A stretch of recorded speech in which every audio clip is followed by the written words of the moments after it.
তো এই কুৱেশ্যনটোত আমাক সুধিছে যে convert the decimal number 0.75 into its binary equivalent.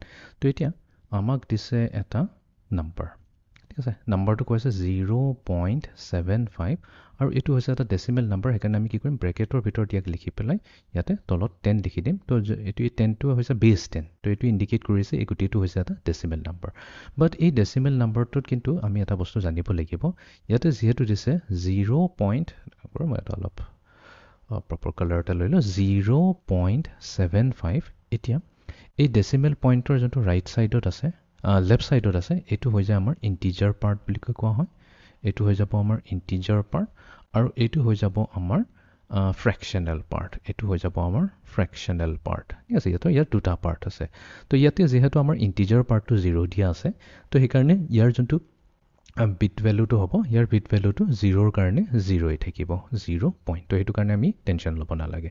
এতিয়া যোনটো 75 আছে, এই 75ৰ কাৰণে যোনটো ফ্ৰেকশ্যনেল পাৰ্ট হয়, তো তাক আমি এতিয়া কি কৰিব লাগিব, ইয়াৰ বাইনেৰী কনভাৰ্জনটো উলিয়াব লাগিব। তো আমি কি কৰিম, 0.75 লৈ ল'ম, যোনটো আমাৰ ফ্ৰেকশ্যনেল পাৰ্ট হৈ গ'ল, আৰু এই গোটেইটোক আমি 2ৰে মাল্টিপ্লাই কৰি দিম। তো এইটোকে কোৱা হয় ডাবল মেথড। তো আমি মাল্টিপ্লাই কৰিলে কি পাম, তো 0.75ক 2ৰে মাল্টিপ্লাই কৰিলে আমি পাম 1.50, ঠিক আছে। এতিয়া যোনটো আমি 1.50 পালোঁ, ইয়াৰ ইণ্টিজাৰ পাৰ্টটো হৈছে 1 আৰু ফ্ৰেকশ্যনেল পাৰ্টটো হৈছে 0.50।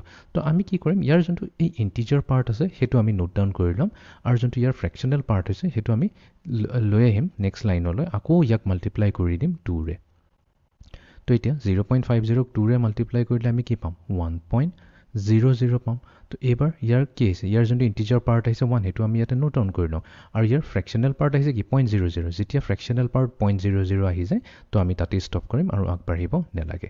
তো তাৰ মানে এতিয়া আমি কি কৰিম, আমি টপ টু বটম ৰিড কৰিম। চ' আমি টপ টু বটম ৰিড কৰিম, টপ টু বটম। তো তাৰ মানে কি হৈ গ'ল, এই ডেচিমেল পইণ্টৰ পাছত নেক্সট ফাৰ্ষ্ট বিটটো আহিব 1 আৰু তাৰ নেক্সট বিটটো আহিব 1। তাৰ মানে 0.75 ডেচিমেল নাম্বাৰটোক যদি আমি বাইনেৰীত কনভাৰ্ট কৰোঁ, আমি পাই যাওঁ 0.11।